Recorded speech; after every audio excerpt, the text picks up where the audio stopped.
الحمد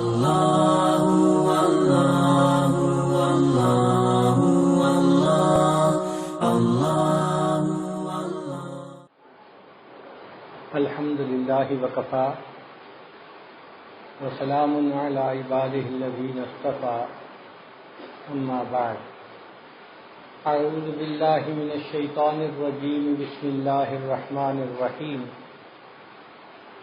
لقد من اللہ علی المؤمنین اذ بعث فیہم رسولا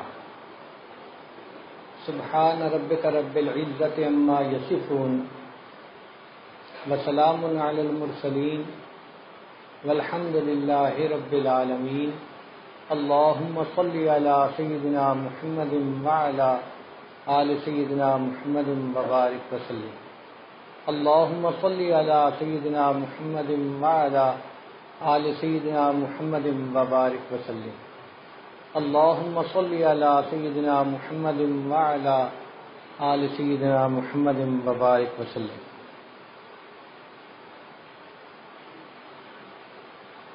نبی علیہ الصلوۃ والسلام کے محاسن و کمالات بیان کرنے سے لغات عاجز ہیں۔ کوئی ایسی زبان نہیں جس میں وہ الفاظ ہوں جن الفاظ کے ذریعے سے ہم اپنے پیارے آقا صلی اللہ علیہ وسلم کی صفات کو بیان کر سکیں۔ اس لیے کہنے والوں نے کہا یا صاحب الجمال و یا سید البشر من وجهک المنیر لقد نور القمر لا يمكن الثناء كما كان حقه بعد خدا بزرگ تو ہی قصہ مختصر کہ بس اللہ رب العزت کے بعد آپ ہی کا مقام ہے اے اللہ کے حبیب صلی اللہ علیہ وسلم۔ سیرت کی مثال ایک سمندر کی مانند ہے۔ سمندر کی گہرائیوں کو اور وسعتوں کو الفاظ میں بیان کرنا مشکل ہوتا ہے۔ چنانچہ ایک عرب شاعر تھے، اس نے نبی علیہ الصلوۃ والسلام کی تعریف میں 40,000 اشعار لکھے، اور 40,000 اشعار لکھنے کے بعد جو آخری اشعار لکھے ان کا ترجمہ اردو زبان میں یوں بنتا ہے، تھکی ہے فکر رسا اور مدح باقی ہے، قلم ہے آولا پا اور مدح باقی ہے، ورق تمام ہوا اور مدح باقی ہے، تمام عمر لکھا اور مدح باقی ہے۔ حضرت مولانا مناظر احسن گیلانی رحمۃ اللہ علیہ نے النبی الخاتم میں 450 عنوانات قائم فرمائے اور فرمایا کہ جو بھی دنیا میں آیا وہ جانے کے لیے آیا، لیکن مکہ میں ایک ایسا آنے والا آیا جو آتا ہی چلا گیا۔ لاکھ ستارے ہر طرف ظلمت شب جہاں جہاں، لاکھ ستارے ہر طرف ظلمت شب جہاں جہاں، ایک طلوع آفتاب دشت و نگر سحر سحر۔ اقبال سہیل نے نبی علیہ الصلوۃ والسلام کی مدحت میں لکھا، کتاب فطرت کے سر ورق پر جو نام احمد رقم نہ ہوتا تو نقش ہستی ابھر نہ سکتا، وجود لوح و قلم نہ ہوتا، نہ روئے حق سے نقاب اٹھتا، نہ ظلمتوں سے حجاب اٹھتا، فروغ بخشے نگاہ عرفاں اگر چراغ حرم نہ ہوتا۔ حضرت مولانا قاسم نانوتوی رحمۃ اللہ علیہ نے نبی علیہ الصلوۃ والسلام کی شان میں بہت عجیب اشعار لکھے۔ فرماتے ہیں سب سے پہلے مشیت کے انوار سے نقش روئے محمد بنایا گیا، پھر اسی نقش سے مانگ کر روشنی بزم کون و مکان کو سجایا گیا۔ وہ محمد بھی احمد بھی محمود بھی، حسن مطلق کا شاہد مشہود بھی، علم و حکمت میں وہ غیر محدود بھی، ظاہراً امیوں میں اٹھایا گیا۔ علامہ اقبال نے نبی علیہ الصلوۃ والسلام کی شان میں بہت خوبصورت اشعار کہے ہیں، لوح بھی تو قلم بھی تو تیرا وجود الکتاب، لوح بھی تو قلم بھی تو تیرا وجود الکتاب، گنبد آبگینہ رنگ تیرے محیط میں حباب، تیری نگاہ ناز سے دونوں مراد پا گئے، علم غیاب و جستجو عشق حضور و اضطراب،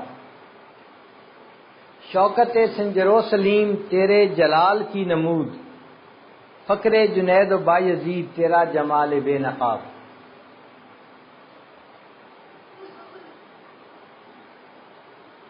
کہنے والے نے کہا ہزار بار بشویم دہن دمشق و گلاب ہنوز نام تو گفتن کمال بے ادبی. اے اللہ کے حبیب صلی اللہ علیہ وسلم، اگر میں اپنے منہ کو 1000 مرتبہ مشک اور گلاب سے دھو لوں پھر بھی آپ کا نام نامی اس میں گرامی لینا میرے لیے تو بے ادبی کی مانند ہے. آج کی گفتگو کا عنوان ہے انتخاب لاجواب.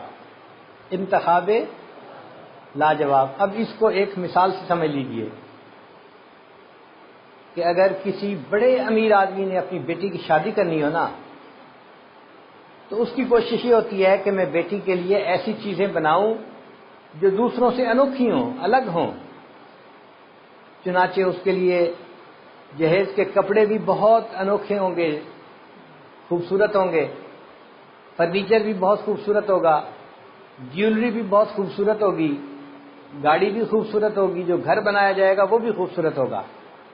تو اس لڑکی کے جہیز کی چیزوں کو دیکھ کے پتہ چلتا ہے کہ اس کے باپ کو اس سے کتنی محبت تھی، اور چونکہ پیسے کی فراوانی تھی تو باپ چاہتا ہے کہ بس ایسی چیز بناؤں کہ ایسی کسی اور کے پاس نہ ہو. اسی طرح ہمارے آقا اور سردار حضرت محمد مصطفیٰ احمد مجتبیٰ صلی اللہ علیہ وسلم اللہ رب العزت کے محبوب، اور اللہ رب العزت تمام کائنات کے مالک اور خالق ہیں. تو اللہ تعالیٰ نے اپنے محبوب کو جو کچھ دیا وہ کائنات میں سب سے زیادہ بہترین چیز عطا فرمائی. یہ اللہ کا انتخاب تھا اور اس کو کہتے ہیں انتخاب لاجواب. جو چیز بھی تھی وہ بہترین چیز تھی. اگر کوئی بچہ دنیا میں پیدا ہوتا ہے اس کے لیے اس کی ماں دعا کرتی ہے یا باپ کی دعا قبول ہوتی ہے یا نانا نانی دادا دادی میں سے کسی کی دعا قبول ہوئی یا والدین نے اللہ کے راستے میں خرچ کیا کسی فقیر کی دعا قبول ہوئی، تو انسانوں کی دعائیں قبول ہوتی ہیں اور وہ بچہ دنیا میں پیدا ہوتا ہے. نبی علیہ الصلوۃ والسلام جب دنیا میں تشریف لائے تو آپ کے لیے کس نے دعا کی؟ ذرا اس بات سے بھی غور کیجیے. حضرت ابراہیم علیہ السلام نے دعا کی، اور حضرت ابراہیم علیہ الصلوۃ والسلام ابو الانبیاء تھے، انبیاء کے والد تھے. ان کی نسل میں 18,000 انبیاء پیدا ہوئے. اگر کسی نسل میں ایک ولی پیدا ہو نا تو اس خاندان کی بڑی عزت ہوتی ہے کہ جی یہ تو فلاں بزرگ کا خاندان ہے. اور ابراہیم علیہ الصلوۃ والسلام کی نسل میں 18,000 انبیاء پیدا ہوئے. پھر ابراہیم علیہ السلام اللہ کے خلیل، ان کو اللہ نے اپنا خلیل بنا دیا.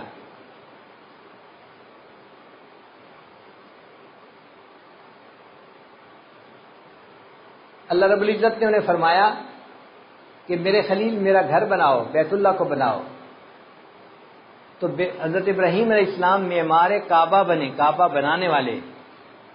جب انہوں نے کعبہ بنا لیا تو دستور کی بات ہے کہ ہر مزدور کو مزدوری ملتی ہے. اللہ رب العزت نے فرمایا میرے ابراہیم خلیل آپ نے بیت اللہ کو بنایا، اب آپ مجھ سے دعا مانگیے، جو مانگیں گے عطا فرمائیں گے،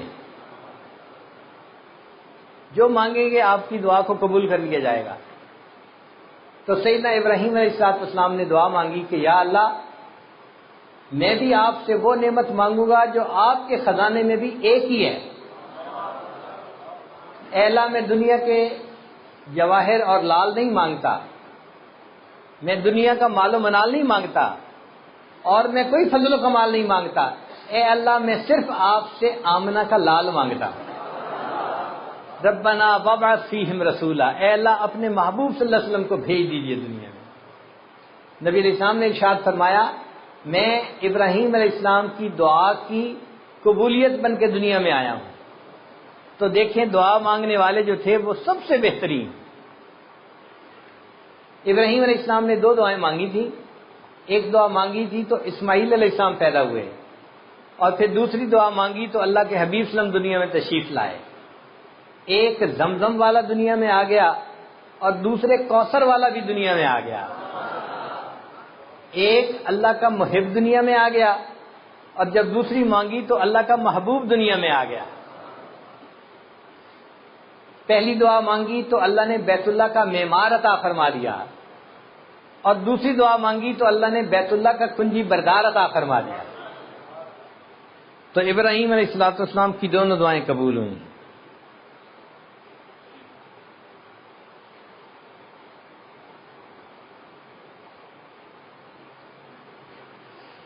اسماعیل علیہ السلام جو تھے وہ ذبیح اللہ کہلائے، اللہ کے نام پر ذبح ہونے والے، اور نبی علیہ السلام حبیب اللہ کہلائے، اللہ کے محبوب۔ اسماعیل، اسما کا معنی اس زبان میں ہے سن، اور عیل کا معنی اللہ، اسماعیل کا معنی اے اللہ سن، اور محمد صلی اللہ علیہ وسلم ان کا معنی کہ وہ شخصیت جس نے اللہ کی دنیا، جس کی دنیا میں سب سے زیادہ تعریف کی گئی ہو، یعنی پوری کائنات میں کسی انسان کی اتنی تعریف نہیں کی گئی جتنی تعریف اللہ کے محبوب صلی اللہ علیہ وسلم کی گئی ہے۔ پھر جب بچہ پیدا ہو جاتا ہے نا تو اس کی خوشخبری کبھی تو نرس آ کے دیتی ہے، آپریشن تھیٹر سے نکلی، اور جی بچہ پیدا ہو گیا، بیٹا پیدا ہوا، باپ کو خبر ملتی ہے کس کے ذریعے سے؟ ایک نرس کے ذریعے سے، لیڈی ڈاکٹر کے ذریعے سے، یا کسی وقت کوئی رشتہ دار عورت آ کے بتا دیتی ہے کہ بیٹے کی ولادت ہوئی۔ تو خوشخبریاں دینے والے عام لوگ ہوتے ہیں۔ نبی علیہ السلام نے جب دنیا میں آنا تھا تو آپ کی خوشخبری اللہ کے انبیاء میں سے ایک نبی علیہ السلام نے دی۔ حضرت عیسیٰ علیہ السلام نے بتایا کہ اے لوگوں، میرے بعد ایک ایسے نبی آئیں گے جو اللہ کے محبوب ہوں گے، اور میں ان کی بشارت تمہیں آج عطا کر رہا ہوں۔ تو دیکھیے خوشخبری دینے والے بھی کتنے عظیم۔ دنیا میں مختلف زبانیں ہیں، ایک زبان عبرانی بھی ہے، سریانی بھی ہے، انگریزی بھی ہے، اور آج تو ہزاروں زبانیں ہیں۔ اللہ رب العزت نے اپنے حبیب صلی اللہ علیہ وسلم کے لیے عربی زبان کا انتخاب کیا، یہ بھی زبانوں میں سے بہترین زبان۔ کسی زبان میں اتنی فصاحت و بلاغت نہیں جتنی عربی زبان میں ہے۔ آپ بتائیں، عربی زبان میں شیر کے لیے ایک لفظ استعمال ہوتا ہے لائن، ایک لفظ ہے، اور عربی زبان میں شیر کے لیے اسد کا لفظ بھی ہے، فہد کا لفظ بھی ہے، 100 سے زیادہ الفاظ شیر کے لیے استعمال ہوتے ہیں۔ اتنی وسعت ہے اس زبان کے اندر۔ نبی علیہ السلام نے ارشاد فرمایا انا افصح العرب، کہ مجھے اللہ تعالیٰ نے عربی زبان میں بہت فصاحت عطا فرمائی۔ فصاحت اور بلاغت یہ کیا چیز ہوتی ہے؟ ذرا غور سے سنیے۔ سمجھ میں صاف آ جائے فصاحت اس کو کہتے ہیں، سمجھ میں صاف آ جائے فصاحت اس کو کہتے ہیں، اثر ہو سننے والے پر بلاغت اس کو کہتے ہیں۔ تو عربی زبان ایسی ہے کہ سمجھ میں بھی بات آتی ہے اور بات کا دل کے اوپر اثر بھی ہوتا ہے۔ تو زبانوں میں سے بہترین زبان اللہ نے اپنے محبوب صلی اللہ علیہ وسلم کو عطا فرمائی۔ یہ ہے اللہ رب العزت کا انتخاب لاجواب۔ لوگ دنیا میں پیدا ہوتے ہیں، کوئی مشرق میں پیدا ہوا، جی میں فجی کے ملک میں پیدا ہوا ہوں، کوئی مغرب میں پیدا ہوتا ہے، جی کینیڈا میں پیدا ہوا، کوئی شمال میں، کوئی جنوب میں۔ اللہ کے حبیب صلی اللہ علیہ وسلم کو اللہ رب العزت نے جزیرہ عرب میں پیدا فرمایا۔ آپ کبھی دنیا کا جغرافیہ سامنے رکھ کے دیکھیں تو جزیرہ عرب آپ کو 3 طرف سے پانی سے گھرا ہوا نظر آئے گا، اور ایک طرف سے باقی زمین کے ساتھ جڑا ہوا نظر آتا ہے۔ جیسے انسان کا دل ہوتا ہے نا، کہ ایک طرف سے وہ جسم کے ساتھ جڑا ہوا ہوتا ہے اور لٹک رہا ہوتا ہے، باقی 3 طرف سے جسم سے کٹا ہوا ہوتا ہے، کیونکہ اس نے دھڑکنا ہوتا ہے۔ جزیرہ عرب یوں محسوس ہوتا ہے جیسے پوری دنیا کا جغرافیائی دل اللہ نے بنا دیا ہے، اور واقعی جب تک دل زندہ رہتا ہے اس وقت تک انسان زندہ، جب دل کی موت آ جاتی ہے تو انسان مر جاتا ہے۔ یہی حال جزیرہ عرب کا ہے، بیت اللہ کا ہے۔ جب تک بیت اللہ سلامت رہے گا اس وقت تک دنیا سلامت رہے گی۔ حدیث مبارکہ میں ہے کہ قیامت کی نشانیوں میں سے آخری نشانی کہ لوگ بیت اللہ کو گرائیں گے اور اس کے بعد اللہ تعالیٰ پوری دنیا میں قیامت برپا فرما دیں گے۔ تو دیکھو جگہ کا انتخاب بھی کتنا خوبصورت تھا. اللہ رب العزت نے دنیا کو کے وسط میں آپ کو پیدا فرمایا. حدیث پاک میں آتا ہے کہ جب اللہ تعالیٰ نے اس دنیا کو بنایا تو اس سے پہلے یہاں پر پانی تھا. اس پانی کے اوپر ایک بلبلہ پیدا ہوا اور اس بلبلے کو اللہ نے پھیلا کے زمین بنا دیا. وہ اول عالم، وہ جگہ تھی اول عالم، عالم میں سب سے پہلے بننے والی. اور یہ وہ جگہ تھی جہاں آج بیت اللہ بنا ہوا ہے. تو اول عالم، وسط عالم، مرکز عالم، اللہ نے اس مرکز میں نبی علیہ السلام کو پیدا فرمایا مکہ مکرمہ میں. تو پیدائش کے لیے جو جگہ کا انتخاب کیا وہ بھی سب سے بہترین. اس جگہ کو کیوں منتخب کیا؟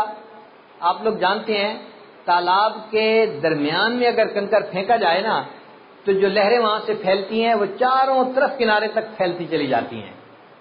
اللہ نے اپنے حبیب صلی اللہ علیہ وسلم کو مکہ مکرمہ میں پیدا کیا. یہ جگہ اول عالم ہے، مرکز عالم ہے، وسط عالم ہے. یہاں سے ایمان کی کرنیں پھوٹیں گی اور یہ پوری دنیا کے اندر برابر پھیلتی چلی جائیں گی. پھر قبیلے کا انتخاب دیکھو، سب سے بہترین قبیلہ. اسماعیل علیہ السلام کی اولاد میں 44 قبیلے تھے. بنو ثقیف، بنو نذیر، بنو خزرج، بکر بن وائل. ایک قبیلہ تھا قریش، یہ کرش سے بنا ہے. کرش کہتے ہیں وہ جگہ جو حرکت نہ کرے، یعنی سٹیبل جگہ کو کہتے ہیں کرش.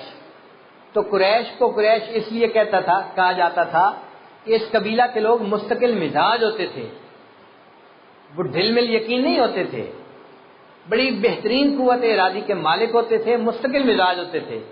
تو اللہ تعالیٰ نے مستقل مزاج لوگوں کے قبیلے میں اپنے حبیب صلی اللہ علیہ وسلم کو پیدا فرمایا. پھر اس قبیلے کی بھی آگے کئی شاخیں بنتی ہیں. ایک شاخ تھی بنو ہاشم.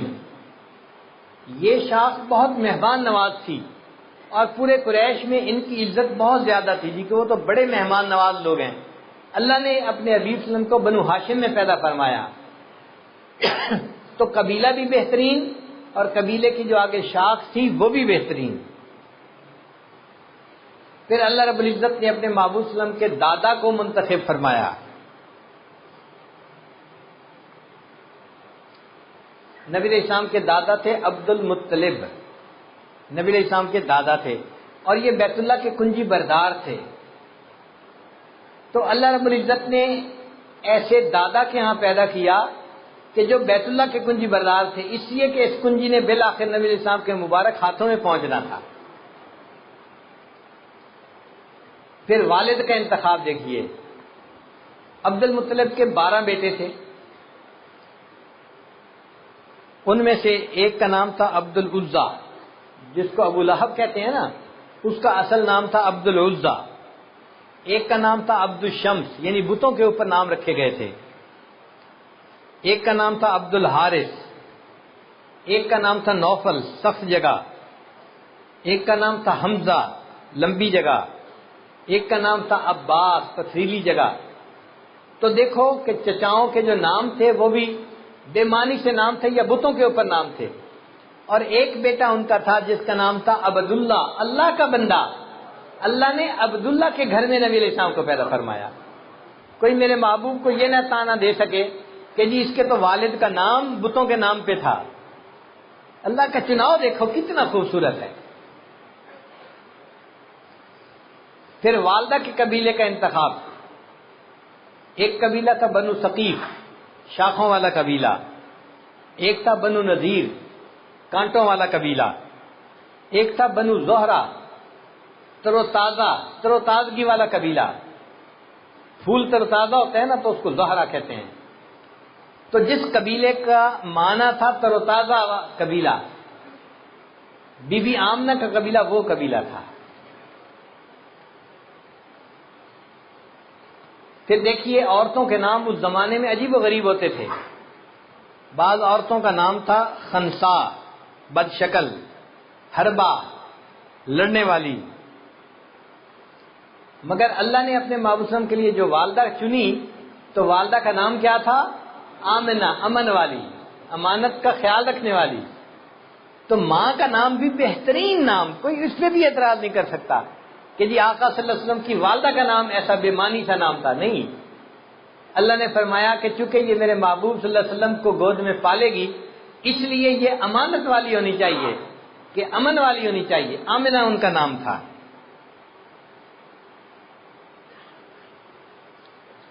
پھر اللہ رب العزت نے اپنے حبیب صلی اللہ علیہ وسلم کے لیے جو نام چنا، تو ناموں میں سے سب سے بہترین نام نبی علیہ السلام نے ارشاد فرمایا میرے دو نام ہیں، فرش پہ میرا نام ہے محمد اور عرش پہ میرا نام ہے احمد۔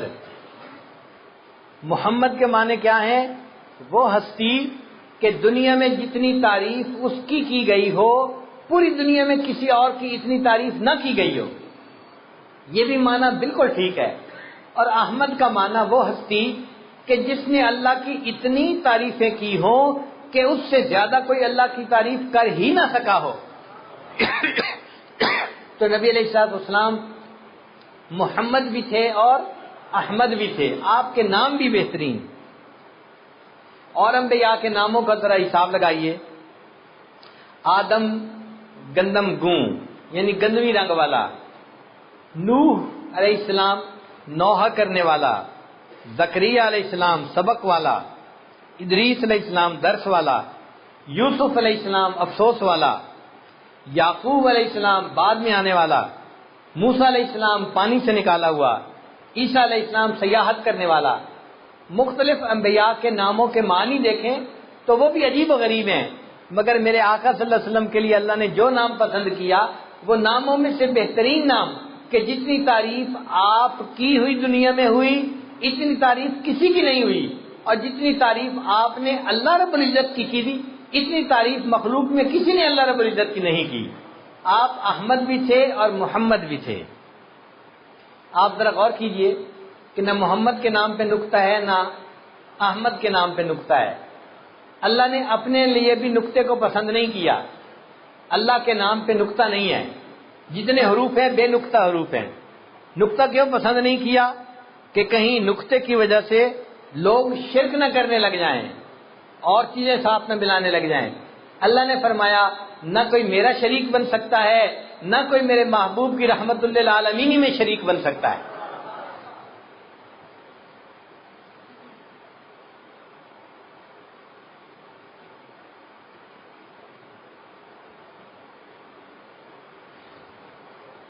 اب ایک مزے کی بات سنیے، ہم لوگ نماز پڑھتے ہیں نا، تو ہم جو ارکان ادا کرتے ہیں ان ارکان کے ادا کرنے سے نبی علیہ السلام کے نام کا حرف لفظ بن جاتا ہے۔ جب ہم قیام میں ہوتے ہیں تو ہم الف کی شکل میں ہوتے ہیں، الف ایسے ہی ہوتی ہے نا، کھڑی ہوتی ہے۔ تو ہم قیام میں ہیں تو کس حالت میں ہیں؟ جب رکوع میں ہیں تو وہ ہا کی شکل بنتی ہے، جب سجدے میں ہوتے ہیں تو میم کی شکل بنتی ہے، اور جب اتحیات میں بیٹھتے ہیں تو دال کی شکل بنتی ہے۔ ہماری نماز مکمل ہوتی ہے اور ہمارے جسم سے اللہ کے محبوب کے نام کا لفظ مکمل ہو جاتا ہے، اللہ اس نماز کو قبول فرما لیتے ہیں۔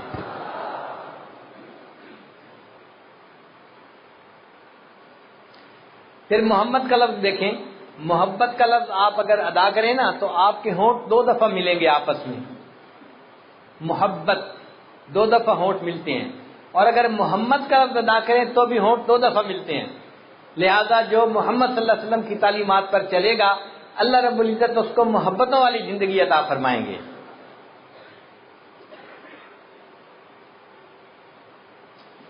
اب اور دیکھیے دایا کے قبیلے کا انتخاب۔ نبی علیہ السلام کی جو دایا تھی جس نے نبی علیہ السلام کو پالا وہ تھی حلیمہ سعدیہ۔ بنو سعد ایک قبیلہ تھا جو طائف کے قریب رہتا تھا۔ وہاں کی عورتیں مکہ مکرمہ آتی تھیں اور وہاں سے بچوں کو اپنی گود میں لے کے واپس آتی تھیں، پھر ان کو پالتی تھیں تو ان کو والدین کی طرف سے انعام ملا کرتا تھا، اور یہ ان لوگوں کے لیے گزارے کا سبب تھا۔ ایک مرتبہ 10 عورتیں طائف سے چلیں، مکہ مکرمہ جاتی ہیں۔ سب عورتوں کی جو سواریاں تھیں وہ بڑی تازہ دم، صحت مند، خوب تیز دوڑنے بھاگنے والی، تو سب عورتیں آگے نکل جاتی۔ ایک عورت ایسی تھی جس کی سواری کمزور بھی تھی اور لاغر تھی، وہ پیچھے رہ جاتی، عورتیں کھڑے ہو کے انتظار کرتی، وہ عورت اس کا نام تھا حلیمہ، جب وہ پیچھے سے آ کے ملتی تو عورتیں پھر سفر کرتی، پھر سب کی سواری آگے نکل جاتی، حلیمہ کی سواری پیچھے رہ جاتی، سارا راستہ اسی طرح طے ہوا۔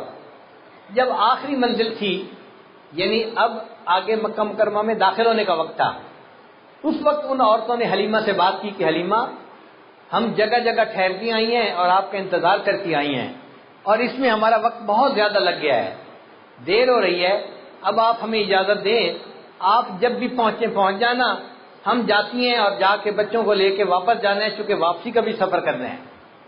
حلیمہ نے اجازت دے دی۔ یہ 9 عورتیں مکہ مکرمہ میں آئیں اور انہوں نے وہاں پر جو بچے تھے امیر گھرانوں کے، ان کو اپنی گود میں لے لیا۔ جب حلیمہ سعدیہ پہنچی تو امیر گھرانوں کا کوئی بچہ نہیں تھا۔ حلیمہ نے پتہ کیا کوئی بچہ ہے جس کو میں اپنی گود میں لے سکتی ہوں، اسے بتایا گیا ہاں ایک بچہ ہے، مگر اس کے والد فوت ہو چکے، وہ یتیم بچہ ہے۔ تو حلیمہ کے دل پہ ذرا چوٹ پڑی کہ اگر والد نہیں ہے تو بچے کو پالنے کا انعام تو مجھے پھر کوئی نہیں دے سکے گا، اگر ملا بھی تو تھوڑا ملے گا۔ تو حلیمہ ذرا افسردہ ہوئی، فرماتی ہیں کہ پھر میرے دل میں خیال آیا کہ میں ذرا بچے کی شکل تو دیکھوں کہ بچہ ہے کیسا۔ نبی علیہ السلام چارپائی کے اوپر لیٹے ہوئے تھے اور اوپر چادر ڈالی ہوئی تھی۔ حلیمہ کہتی ہے کہ جب میں نے وہ کپڑا ہٹا کے دیکھا تو وہ بچہ مجھے دیکھ کر مسکرایا، اور اس کی مسکراہٹ ایسی تھی کہ میں اس بچے کو اپنا دل ہی دے بیٹھی۔ میں نے دل میں سوچا حلیمہ تجھے پیسے تو نہیں ملیں گے، اس بچے کی مسکراہٹ تجھے ملے گی، یہ ساری دنیا سے بڑی نعمت ہے جو تجھے مل جائے گی۔ اب حلیمہ نے فیصلہ کر لیا کہ میں نے اس بچے کو گود میں لینا ہے۔ حلیمہ لینے کو تیار ہے اور اس کی والدہ بچے کی آمنہ وہ بچہ دینے کے لیے تیار ہے۔ اتنے میں اس بچے کے دادا بھی آ گئے، ان کا نام تھا عبد المطلب۔ حلیمہ نے کہا میں بچہ لینا چاہتی ہوں، میں گاؤں کی رہنے والی ہوں اور میں نے بستی میں کوئی ایسا خوبصورت بچہ نہیں دیکھا۔ آمنہ نے کہا حلیمہ تو بستی کی رہنے والی ہے، میں شہر کی رہنے والی ہوں، مکہ کی رہنے والی ہوں، میں نے شہروں میں ایسا خوبصورت بچہ نہیں دیکھا۔ عبد المطلب کھڑے سن رہے تھے، انہوں نے کہا حلیمہ تو نے کسی بستی میں ایسا خوبصورت بچہ نہیں دیکھا، اور آمنہ تو نے کسی شہر میں ایسا خوبصورت بچہ نہیں دیکھا، اور میں تو ملکوں کا سفر کرنے والا بندہ ہوں، اپنے قبیلے کا سردار ہوں، میں نے ملکوں میں ایسا خوبصورت بچہ نہیں دیکھا۔ اگر اس وقت جبریل علیہ السلام ہوتے موجود اور ان سے پوچھا جاتا کہ جبریل علیہ السلام آپ بھی ذرا اپنے کومنٹس دے دیجئے، آپ کے تاثرات کیا ہیں، تو میرے خیال میں ان کا جواب یہ ہوتا حلیمہ تجھے بستیوں میں ایسا خوبصورت بچہ نظر نہ آیا، آمنہ تجھے شہروں میں خوبصورت نظر نہ آیا، اور عبد المطلب آپ کو ملکوں میں ایسا بچہ نظر نہ آیا، اور میں تو پوری دنیا کی سیر کر چکا ہوں، میں نے پوری دنیا میں اتنا خوبصورت بچہ نہیں دیکھا۔ اور اگر اللہ رب العزت سے پوچھا جائے کہ اے کائنات کے مالک اور خالق آپ بھی بتا دیجئے اس بچے کے بارے میں آپ کیا فرماتے ہیں، تو اللہ کی طرف سے فرمان آ جاتا حلیمہ تو نے بستی میں ایسا خوبصورت بچہ نہیں دیکھا، آمنہ تو نے شہر میں خوبصورت بچہ نہیں دیکھا، عبد المطلب تو نے ملکوں میں ایسا خوبصورت نہیں دیکھا، اور جبرائیل تو نے پوری دنیا میں ایسا خوبصورت نہیں دیکھا، میں ساری مخلوق کا پیدا کرنے والا ہوں، میں تصدیق کرتا ہوں میں نے پوری کائنات میں ایسا خوبصورت بچہ نہیں دیکھا۔ چنانچہ حلیمہ نے بچے کو لے لیا اور اپنے خامن کے پاس لے کر آئی۔ اب خامن نے بچے کو اٹھا کے دیکھا اور وہ بھی بڑا خوش ہوا، کہنے لگا حلیمہ اس بچے کی مسکراہٹ ہمارے گھروں میں باہر لے آئے گی، تم نے بڑا اچھا سلیکشن کی ہے۔ اب اس نے حلیمہ کو اونٹ پہ بٹھایا، سواری پہ بٹھایا۔ جب حلیمہ بیٹھ گئی، سواری چلنے کے لیے تیار ہے، خامد آگے بیٹھا تاکہ سواری کی لگام پکڑے اور اس کو چلائے۔ جیسے ہی خامد آگے بیٹھا، سواری چلنے کے لیے تیار نہیں ہے، اٹھتی نہیں ہے۔ حلیمہ کے خامد نے بڑی کوشش کی کہ میں سواری کو اٹھاؤں اور چلاؤں، لگام کھینچی، پاؤں مارے، سواری نہیں اٹھی۔ وہ بڑا حیران، سواری کیوں نہیں اٹھ رہی؟ جیسے ہی نیچے اترا، سواری چلنے کے لیے پھر تیار ہے۔ پھر اس نے دوسری مرتبہ کوشش کی، پھر یہی۔ جب خامد نہیں بیٹھتا تو سواری چلنے کے لیے تیار ہے، جب بیٹھتا ہے تو سواری چلتی نہیں ہے۔ جب 2-3 ٹرائیاں کیں اور بات نہ بنی تو حلیمہ کے دل میں بات آئی، اس نے کہا اپنے خاوند کو کہ دیکھیں جب میں بیٹھی ہوتی ہوں نا تو یہ بچہ آگے ہوتا ہے، سواری چلنے کے لیے تیار ہوتی ہے، آپ بیٹھتے ہیں آپ کی پشت اس بچے کی طرف ہو جاتی ہے، سواری چلنے سے انکار کر دیتی ہے، آپ ایسا کریں کہ مجھے آگے بٹھائیں تاکہ بچہ آگے رہے، سواری چل پڑے گی۔ حلیمہ کی تجویز پر خاوند نے ایسا ہی کیا۔ اللہ کی شان دیکھے، حلیمہ سواری کو لے کر بچے کو لے کر بیٹھی اور سواری نے چلنا شروع کر دیا۔ چلنا کیا تھا، سواری تیزی سے بھاگ رہی تھی۔ بھاگتے بھاگتے ایک ایسا بھی وقت آیا کہ حلیمہ کی سواری باقی عورتوں کی سواریوں سے آگے بڑھنے لگی۔ اب عورتیں حیران ہیں، پوچھ رہی ہیں حلیمہ کیا تم نے سواری کو تبدیل کر لیا؟ حلیمہ نے جواب دیا میں نے سواری کو تبدیل نہیں کیا، سواری کا سوار تبدیل ہو گیا ہے، اس کی وجہ سے اب میری سواری طاقتور بن گئی ہے اور یہ تیز بھاگ رہی ہے۔ حلیمہ فرماتی ہیں کہ جب میں بچے کو لے کے گھر آئی تو مجھے خیال ہوا کہ بکریاں ہیں بھوکی ہیں، میں ان کا دودھ نکالوں، چونکہ بچے کو دودھ پلانا بھی ہے، ایسا نہ ہو کہ دودھ کم ہو جائے۔ تو فرماتی ہیں کہ میں نے اپنی بکریوں کا دودھ نکالنا شروع کیا، دودھ ختم ہونے کو نہیں آتا تھا، حتیٰ کہ پورے گھر میں جتنے برتن تھے سارے برتن بھر لیے، بکریوں کے تھنوں میں دودھ ابھی بھی باقی تھا۔ خاوند نے دیکھا تو کہنے لگا حلیمہ تو کسی بہت ہی بابرکت بچے کو لے کے آئی ہے کہ جس کی وجہ سے ہماری بکریوں نے اتنا دودھ دینا شروع کر دیا۔ اللہ کے محبوب صلی اللہ علیہ وسلم جہاں گئے برکتیں ہی برکتیں، رحمتیں ہی رحمتیں۔ حلیمہ کہتی ہے کہ جب ہمارے گھر میں دودھ کا یہ عالم دیکھا تو ہمسائے کی عورتیں آتی اور مجھ سے پوچھتی حلیمہ آپ بکریاں کس جگہ چراتی ہیں؟ ہو سکتا ہے وہاں کے گھاس میں کوئی تاثیر ہو کہ بکریاں زیادہ دودھ دیتی ہیں، ہمیں جگہ کا نام بتاؤ، ہم بھی بکریوں کو وہیں چرائیں گی تاکہ ہمارے گھروں میں بھی دودھ زیادہ ہو جائے۔ قبیلے کے لوگ بکریاں وہیں چراتے تھے مگر ان کی بکریاں اتنا دودھ نہیں دیتی تھیں جتنا حلیمہ کے گھر کی بکریاں دودھ دیتی تھیں۔ نبی علیہ السلام جہاں تھے اللہ نے وہاں پر رزق کی اتنی فراوانی کر دی تھی۔ حلیمہ کی ایک بیٹی تھی، اس کا نام تھا شیمہ، وہ بکریاں چرانے جاتی تھی، اس کی عمر کوئی 15-16 سال کے قریب ہوگی، جوان العمر بچی تھی۔ ایک دن شیمہ بکریوں کو چرانے کے لیے نہیں لے کے گئی، کوئی دن کے 10 بجے کا وقت ہو گیا، 11 بجے کا، ماں نے پوچھا بیٹی آج بکریوں کو لے کے نہیں گئی، کیا وجہ ہے؟ اس نے کہا امی بکریاں زیادہ ہیں اور مجھے ان کو سنبھالنے کے لیے ان کے پیچھے بہت بھاگنا پڑتا ہے، میں اکیلی ہوتی ہوں، تھک جاتی ہوں، مجھ سے یہ مشقت برداشت نہیں ہوتی، میرے ساتھ کسی اور کو بھی بھیجیں تو میرے لیے بکریاں چرانی آسان ہو جائیں۔ ماں نے کہا بیٹی تیرا باپ بھی بوڑھا ہے، بیمار ہے، اور میں بھی بوڑھی ہوں، بیمار ہوں، ہم دونوں تو بکریاں چرا نہیں سکتے، اس کے پیچھے بھاگ نہیں سکتے، گھر میں تو ہی جوان بیٹی ہے، یہ کام تجھے ہی کرنا پڑے گا، جاؤ بکریوں کو چراؤ۔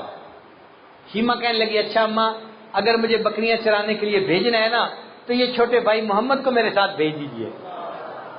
ماں نے کہا بیٹا تم بکریاں چراؤ گی یا بھائی کو سنبھالو گی؟ اس نے کہا امی میں بھائی کو بھی سنبھال لوں گی، بکریاں بھی چرا لوں گی۔ بیٹی بات سمجھ میں نہیں آتی، تو کیوں ضد کر رہی ہے بھائی کو لے جانے کے لیے؟ شیمہ نے جواب دیا اماں ایک دن میں اپنے بھائی کو اپنے ساتھ بکریاں چرانے لے کے گئی تھی اور اس دن میں نے 3 باتیں دیکھی تھیں۔ بیٹی 3 باتیں کیا دیکھی تھیں؟ اماں ایک بات تو یہ دیکھی تھی میں سارا دن جہاں بھی پھرتی رہی آسمان پر ایک بادل سایہ کرتا رہا، مجھے پورا دن دھوپ کے اندر جانا ہی نہیں پڑا، ایک برکت تو میں نے یہ دیکھی۔ اور اماں دوسری برکت میں نے یہ دیکھی کہ ایک راہب گزر رہا تھا، اس نے گود میں میرے بھائی کو دیکھا تو میرے پاس آیا اور اس کو لے کے بہت چوما پیار کیا اور مجھے کہنے لگا یہ کیا ہے تمہارا؟ میں نے کہا میرا بھائی ہے۔ اس نے کہا کہ تمہارا یہ بچہ بھائی آنے والے وقت میں بہت بڑی شخصیت بنے گا، میں اس میں ایسی نشانیاں دیکھ رہا ہوں کہ یہ نشانیاں ہم نے تورات اور انجیل کے اندر پڑھی ہوئی ہیں۔ اماں مجھے اپنے بھائی کی تعریف بڑی اچھی لگی کہ لوگ بھی اس کی تعریف کرتے ہیں۔ اور اماں ایک تیسری بات میں نے اور دیکھی۔ بیٹا کیا دیکھی؟ اماں میں بھائی کو گود میں لے کے گئی اور ایک جگہ پر بکریوں کو چرنے کے لیے چھوڑ دیا اور بھائی کو لے کے میں بیٹھ گئی اپنی گود میں. اما میں نے دیکھا میری بکریوں نے جلدی جلدی گھاس کو چر لیا اور گھاس چرنے کے بعد یہ بکریاں آئیں اور میرے بھائی کے گرد ایک دائرہ بنا کر بیٹھ گئیں. اما باقی سارا وقت میں بھی بھائی کا چہرہ دیکھتی رہی اور میری بکریاں بھی میرے بھائی کا چہرہ دیکھتی رہی. مجھے بکریوں کے پیچھے بھاگنے کی ضرورت ہی نہیں پڑی. تو آقا صلی اللہ علیہ وسلم کی والدہ بھی بہترین، والدہ کا نام بھی بہترین، آپ کی دایا بھی بہترین. دایا کا نام دیکھو حلیمہ، حلم والی. حلم کا مطلب جس عورت کے اندر تحمل مزاجی ہو نا وہ بچے کی تربیت اچھی کر سکتی ہے. جن عورتوں کے اندر غصہ ہو وہ چھوٹے معصوم بچے کو بھی جھڑک دیتی ہیں، تھپڑ لگا دیتی ہیں، سختی کرتی ہیں. اللہ نے فرمایا نہیں، میں نے اپنے محبوب صلی اللہ علیہ وسلم کے لیے جس دایا کا انتخاب کرنا ہے وہ بڑی حلم والی عورت ہوگی، لہذا نہ بچے کو ڈانٹے گی نہ اس بچے کو کوئی بات کرے گی، بلکہ بڑے حلم کے ساتھ اس بچے کی وہ جو ہے وہ پرورش کرے گی اور میرا بچہ اس حلیمہ کی گود میں پرورش پائے گا. کسی شاعر نے حلیمہ کے بارے میں بڑے اچھے اشعار کہے ہیں. فرماتے ہیں حلیمہ میں تیرے مقدرہ تو صدقے، حلیمہ میں تیرے مقدرہ تو صدقے، تو مدنی دا جھولا جھلیندی بھی ہوسیں، اے سونے دے مکھڑا نورانی نورانی، تو تکدی تا رہی ہیں چمیندی بھی ہوسیں. کہ محبوب صلی اللہ علیہ وسلم کے نورانی مکھڑے کو تو دیکھتی تو تھی، حلیمہ کتنی خوش نصیب ہے، تو اس پیارے مکھڑے کو چومتی بھی ہوگی محبت کے ساتھ. حلیمہ میں تیرے مقدرہ تو صدقے، تو مدنی دا جھولا جھلیندی بھی ہوسیں، جے سونے دا مکھڑا نورانی نورانی، تو تکدی تا رہی ہیں چمیندی بھی ہوسیں. اے عرشاں دا چن ہے کھلونا بھی جس دا، تو اس بے مثل نو کھڈیندی بھی ہوسیں. کہ جس کے لیے آسمان کا چاند اللہ نے کھلونا بنا دیا، اس عظیم ہستی کو تو اپنے ہاتھوں میں کھلاتی ہوگی. انگلی نپا کے تو ویڑے دے اندر، خدا دے سجن نو ٹریندی بھی ہوسیں. بچہ جب چلنا سیکھتا ہے نا تو ماں انگلی پکڑ کے اس کو قدم اٹھانا سکھاتی ہے. تو وہ کہتے ہیں کہ انگلی نپا کے تو ویڑے دے اندر، خدا دے سجن نو ٹریندی بھی ہوسیں.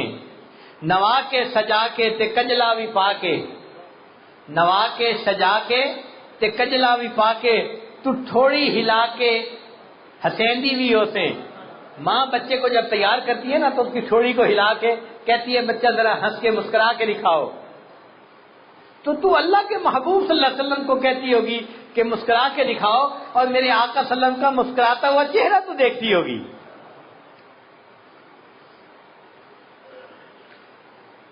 جداں سونا ایئر چرندہ بھی ہوتی. جب آپ صلی اللہ علیہ وسلم ذرا بڑے ہو گئے تھے، چلنے پھرنے کے قابل ہو گئے تھے، تو کہتی ہیں کہ اس وقت آپ صلی اللہ علیہ وسلم بھی بکریاں چرانے کے لیے جاتے ہوں گے. تو جداں سونا ایئر چراندہ بھی ہوسی، تو مدنی نے مٹھیاں بھریندی بھی ہوسیں. بچہ تھک جاتا ہے تو ماں اپنے بچے کی خدمت کرتی ہے، اس کے پاؤں دباتی ہے. حلیمہ تو کتنی خوش نصیب ہے کہ اللہ کا یہ پیارا حبیب صلی اللہ علیہ وسلم جب تھک کے واپس آتا ہوگا تو اس کے قدموں کو جو ہے وہ مٹھیاں بھرتی ہوگی. تجھے کتنی بڑی سعادت نصیب ہو گئی. اور کبھی کبھی ایسا بھی ہوتا ہے کہ بچہ اپنی ماں سے روٹھ جاتا ہے تو پھر اس ماں اس بچے کو مناتی ہے. تو شاعر نے کہا کدی نال تیرے نزاکت سونا، کدی نال تیرے نزاکت سونا، اور رستا بھی ہو سی تو منیندی بھی ہو سیں. وہ کیا منظر ہوگا جب وہ چھوٹا بچہ تجھ سے روٹھا ہوگا اور تو اس کی منتیں کر کے اس کو منا رہی ہوگی، بیٹا اپنی اماں سے نہیں روٹھا کرتے، تو کیوں مجھ سے روٹھ گیا، تو مان جا. تو حلیمہ کو اللہ رب العزت نے کیا سعادت عطا فرمائی.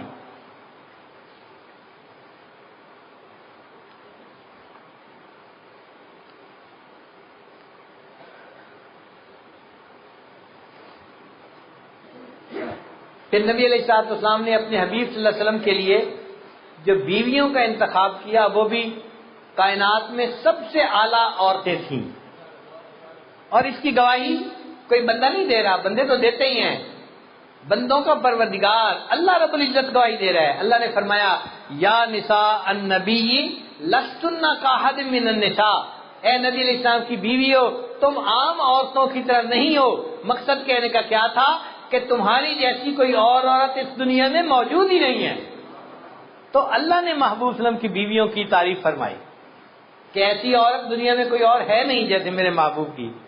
چنانچہ ان کی بیویوں کے ناموں کا ذرا خیال کر لیجئے. خدیجہ حاجیوں کی خدمت کرنے والی، سودا آرام دینے والی، عائشہ عیش دینے والی، حفصہ رات کو عبادت کرنے والی، میمونہ بختوں والی، صفیہ چنی ہوئی منتخب کی ہوئی، زینب استغفار کرنے والی، ام سلمہ سلامتی والی، ام حبیبہ پیار کرنے والی. تو نبی علیہ السلام کی بیویوں کے ناموں کے معنی بتا رہے ہیں کہ اللہ نے ان کو ایسی صفات عطا فرمائی تھی جو صفات دوسری عورتوں میں نہیں تھی. تو محبوب صلی اللہ علیہ وسلم کو جو بیویاں دی گئیں اللہ نے وہ کائنات میں سب سے زیادہ بہترین عورتوں کو چنا اور اپنے محبوب صلی اللہ علیہ وسلم کی بیویوں کے لیے اتنی نیک اور پاک دامن تھی کہ ایک وقت آیا کہ آپ صلی اللہ علیہ وسلم کی ایک بیوی کے اوپر منافقین نے بہتان لگا دیا. دنیا میں بہتان لگتے ہیں اور اس بہتان کی صفائی دوسرے لوگ دیتے ہیں. چنانچہ یوسف علیہ السلام پر بہتان لگا تو ایک چھوٹے بچے سے اللہ نے گواہی دلوائی. بچے نے گواہی دی کہ یوسف علیہ السلام تو پاک دامن ہے. بی بی مریم پر بہتان لگا، اللہ تعالیٰ نے عیسیٰ علیہ السلام کے ان کی گواہی دلوائی. سیدہ صدیقہ رضی اللہ عنہا پر بہتان لگا، اللہ تعالیٰ چاہتے تو کسی بچے سے پاک دامنی کی گواہی دلوا سکتے تھے، مگر اللہ نے فرمایا عائشہ تو میرے محبوب کی محبوبہ ہے، تیرے لیے میں کسی بچے سے گواہی نہیں دلواؤں گا، میں خدا خود اپنے قرآن میں تیری پاک دامنی کی گواہی دوں گا.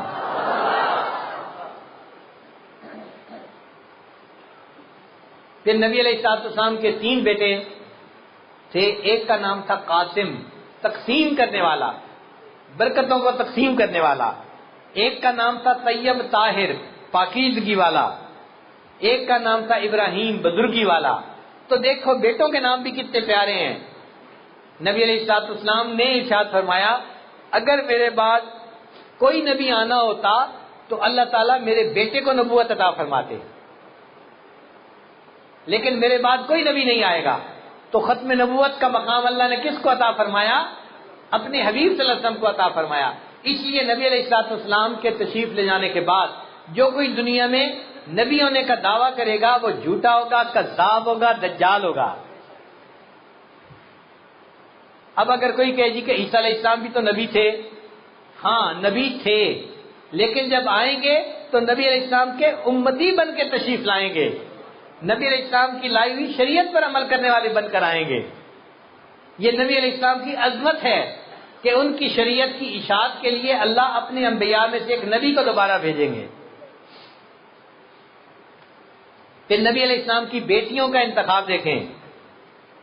ایک کا نام تھا زینب، استغفار کرنے والی.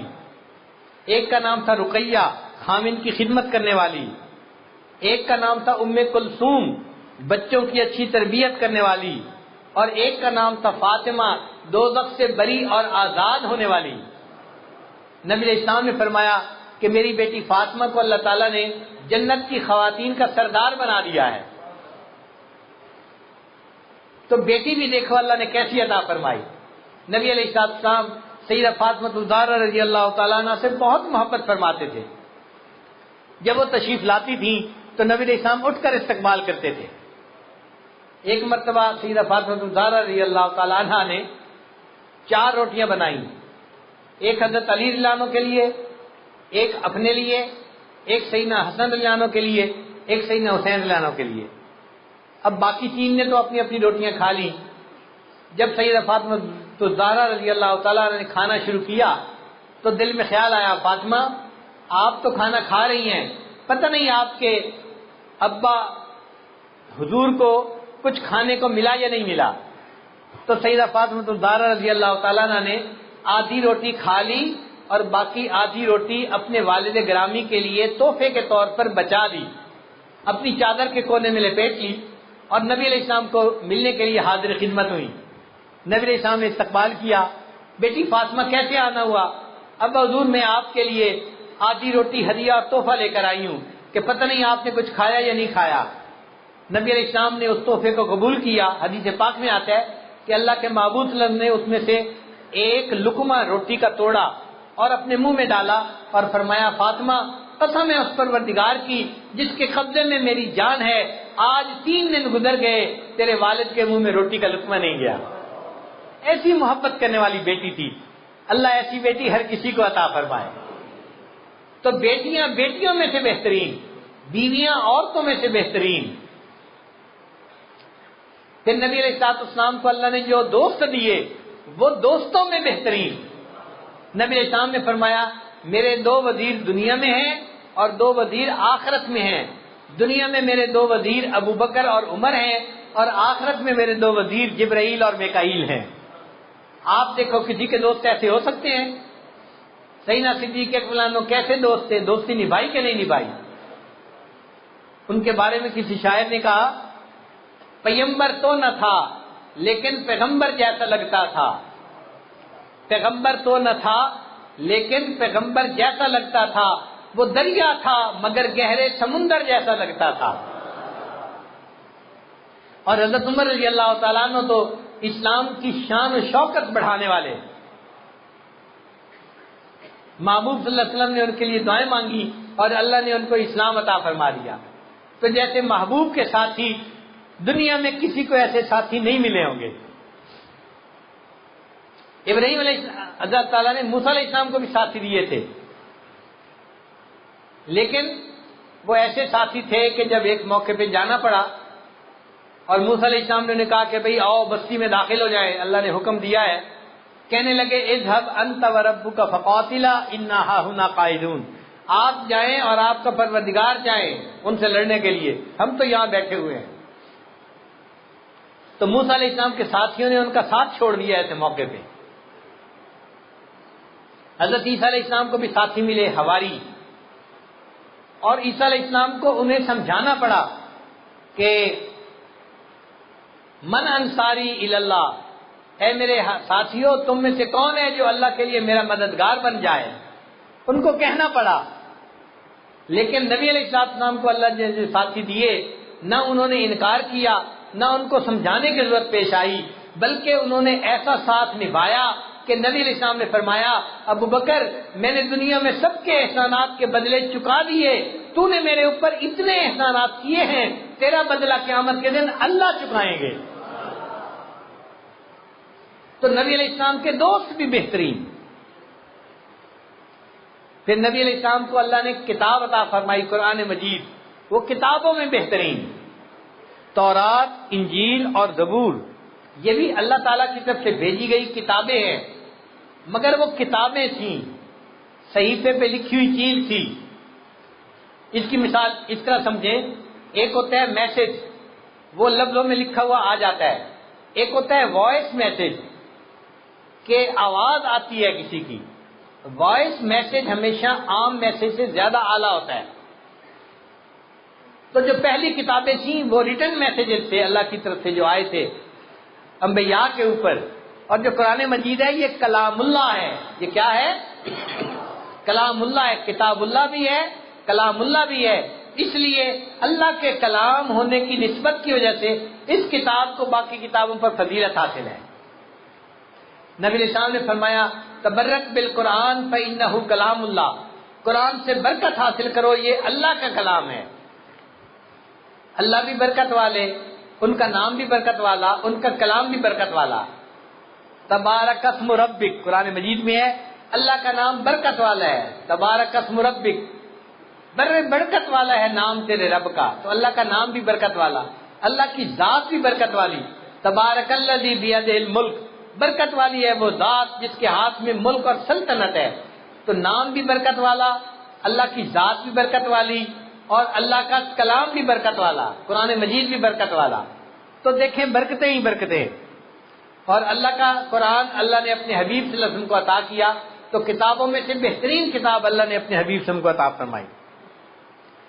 پھر اللہ نے باقی انبیاء کو بھی دین عطا فرمائے، لیکن وہ دین کامل دین نہیں تھے۔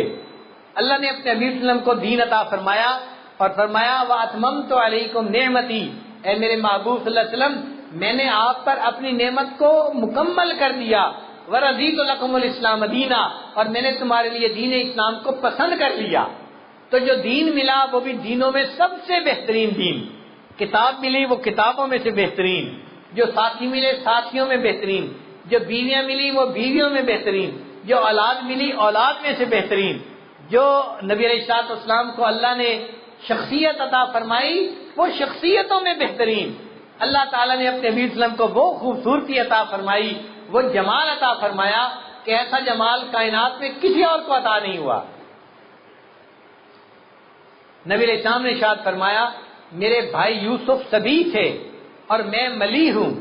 سبی کہتے ہیں گورا چٹا، بعض لوگوں کا رنگ بڑا گورا چٹا ہوتا ہے، ضروری نہیں ہوتا وہ خوبصورت بھی ہو، نقشنین بھی خوبصورت ہوں، نقشنین کی خوبصورتی الگ چیز ہے، رنگ کا سفید ہونا یہ الگ چیز ہے۔ نبی علیہ السلام نے فرمایا کہ میں ملی ہوں، ملی کا کیا مطلب؟ نمکین چہرہ۔ نمکین چہرہ کس کو کہتے ہیں؟ کہ جس کو بار بار دیکھنے کو دل کرے، بار بار دیکھنے کو دل کرے، دل ہی نہ بھرے جس سے۔ تو یوسف علیہ السلام کے حسن میں اور ہمارے آقا صلی اللہ علیہ وسلم کے حسن میں یہ فرق تھا کہ یوسف علیہ السلام سبی تھے، ان کے اوپر کسی کی نظر ٹکتی نہیں تھی، اور میں کہ آقا صلی اللہ علیہ وسلم ملی تھے، ان پر جو نظر پڑ جاتی تھی نظر ان سے ہٹتی نہیں تھی۔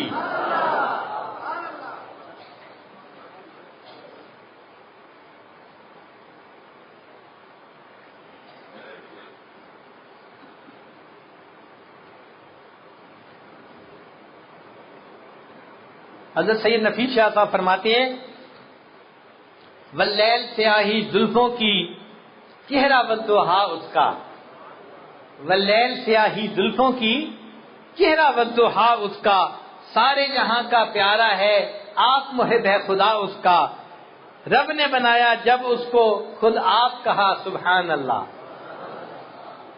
میرے آقا صلی اللہ علیہ وسلم کو اللہ نے وہ حسن و جمال عطا فرمایا کہ اللہ نے بنایا تو ان کو دیکھ کے اللہ نے خود سبحان اللہ فرمایا۔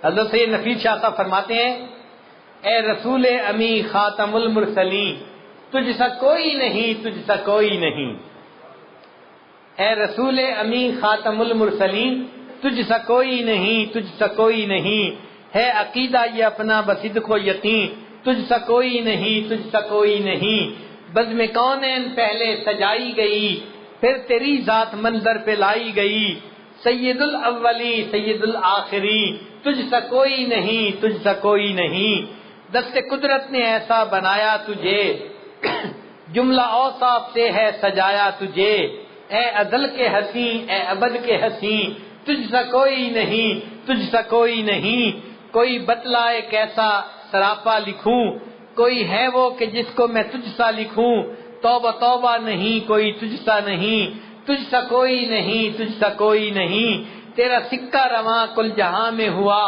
اس زمین میں ہوا آسماں میں ہوا، کیا عرب کیا عجم سب ہیں زیر نگیں، تجھ سا کوئی نہیں، تجھ سا کوئی نہیں۔ لہذا ہم یہ کہہ سکتے ہیں کہ اللہ رب العزت نے جیسے ہمارے پیارے آقا صلی اللہ علیہ وسلم کو بنایا ان جیسی ہستی کائنات میں کوئی نہیں ہے، ان کا کوئی اللہ کا وحدانیت میں ربوبیت میں کوئی شریک نہیں ہے، اور میرے آقا صلی اللہ علیہ وسلم کا محبوبیت میں کوئی شریک نہیں ہے۔ اللہ بھی وحدہ لا شریک ہیں، میرے آقا صلی اللہ علیہ وسلم بھی وحدہ لا شریک ہیں۔ کتنے خوش نصیب ہیں ہم، اللہ رب العزت نے ہمیں ایسے آقا صلی اللہ علیہ وسلم کی امت میں پیدا کیا۔ آج ہم ان کا کلمہ پڑھتے ہیں، ان کا نام لیتے ہیں اور اپنے دلوں کو ان کے نام سے ہم آرام پہنچاتے ہیں۔ اللہ تعالیٰ ہمیں ساری زندگی اپنے پیارے آقا صلی اللہ علیہ وسلم کی سچی محبت عطا فرمائے، اور قیامت کے دن اپنے آقا صلی اللہ علیہ وسلم کے قدموں میں اللہ رب العزت ہمیں کھڑا ہونے کی توفیق عطا فرمائے۔ جب موت کا وقت آئے اور ملک الموت آئے، ہمارے دماغوں کو ٹٹولے تو علم نبی سے بھرا ہوا پائے، ہمارے دلوں کو ٹٹولے تو عشق نبی سے بھرا ہوا پائے، ہمارے اعضاء کو ٹٹولے تو سنت نبی سے مزین پائے، اور ہم اس عشق نبی کو لے کے اپنے آقا صلی اللہ علیہ وسلم کے سامنے قیامت کے دن حاضر ہو جائیں۔ اللہ تعالیٰ ہمیں اپنے حبیب صلی اللہ علیہ وسلم کی ایسی سچی محبت عطا فرمائے۔ عجب چیز ہے عشق شاہ مدینہ، یہی تو ہے عشق حقیقی کا زینہ، عجب چیز ہے عشق شاہ مدینہ، یہی تو ہے